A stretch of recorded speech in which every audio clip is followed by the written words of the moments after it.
오버 더 탑 코멘트 9월 21일 추석 때 북미에서는 너무나도 더웠다던 추석 연휴가 있던 이번 주에는 예상대로 미국의 금리가 0.5% 50bp 인하가 되었고, 제롬 파월 페드 의장은 이 원하는 대로 소프트 랜딩이 될지 지켜보는 것도 좋겠습니다.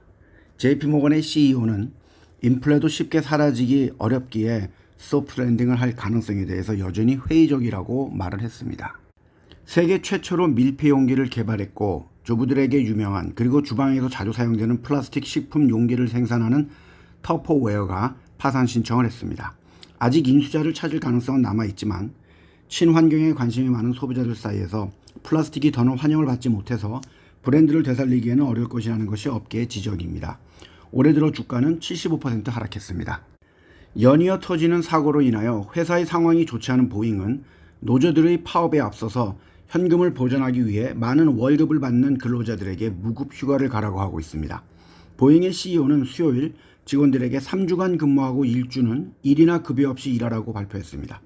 또한 그는 시애틀과 오레곤에 있는 공장의 근로자들이 파업을 계속하는 동안 급여가 삭감될 것이라고도 말했습니다. 보잉이 사실 상당히 안 좋습니다. 그런데 노조원들까지 파업을 하는 모양입니다. 올해 들어서 주가는 38.6% 하락을 하고 있고 작년에도 24.4% 하락을 했습니다.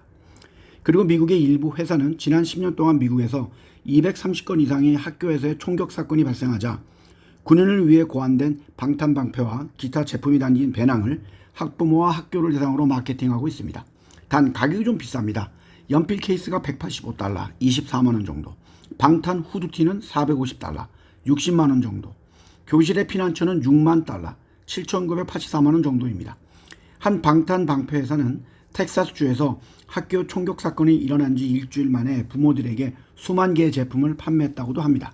많은 사람들이 이 회사들이 인명사고에서 이익을 얻는다고 비난을 하고 있지만 여러분들이라면 어떻게 하겠습니까? 현재 바이든이나 해리스나 트럼프가 금지시키겠다고 말하고 있는 일본의 니폰 스틸이 미국의 US 스틸을 $141억, 18조 7,500억 원 정도에 인수하겠다는 제안을 담당하는 기관이 검토를 연장하겠다고 하면서 11월에 있을 대선 이후로 거래에 대한 결정이 내려질 가능성이 높아졌습니다. 공장이 있는 대선의 주요 격전지인 펜실베니아에서는 이것은 상당히 중요한 문제이며 이들의 노조들은 이미 이 거래에 대해 반대했습니다. 100명이 넘는 공화당원들이 해리스를 지지했으며 대중에게 보낸 편지에서 트럼프는 대통령으로 다시 일하기엔 부적합하다고 말했습니다. 그러나 이스라엘에 대한 바이든의 지원에 항의하는 민주당의 일부 세력들은 해리스를 지지하지 않는다고도 밝혔습니다. 한편 130만 명의 회원을 보유한 국제운전면허 노동조합의 지도부는 수요일에 어느 특정 대선 후보도 지지하지 않겠다고 했습니다. 노조의 이사회 투표 결과 지지하지 않는 쪽이 14표였으며 해리스가 3표를 받았습니다. 어느 누구도 트럼프를 지지하는 사람은 없었습니다. 이것은 해리스에게 좋지 못한 영향을 미칠 수도 있다고 합니다. 그리고 우스갯소리로 10일에 있었던 트럼프와 해리스의 공개 토론 후에 사람들 머리에 남은 이야기는 IT 이민자들의 고양이 먹기와 테일러 스위프트의 해리스 지지였다고 합니다.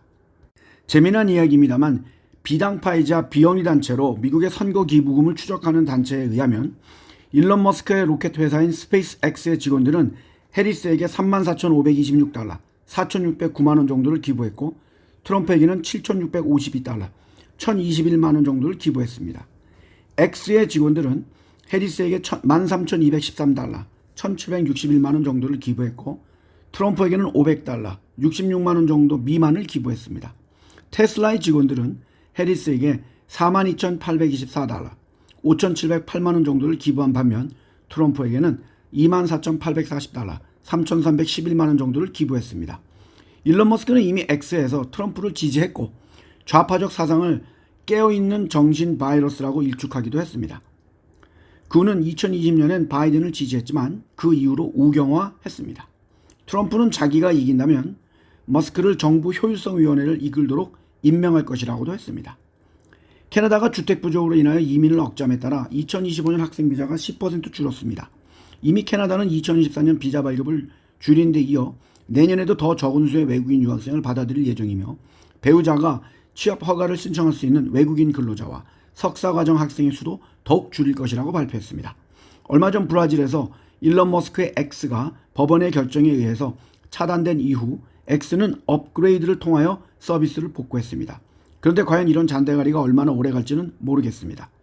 브라질에서는 고온과 가뭄으로 인하여 전국적으로 수만 건의 화재가 발생하고 있고 그중 절반은 아마존 열대우림에서 발생하고 있고 많은 온실가스를 대기 중으로 보내고 있습니다. 한국으로 태풍이 올라간다는 이야기도 있고 날씨가 갑자기 많이 추워졌다고들 합니다. 환절기에 건강에 유의하시길 바랍니다. 감사합니다.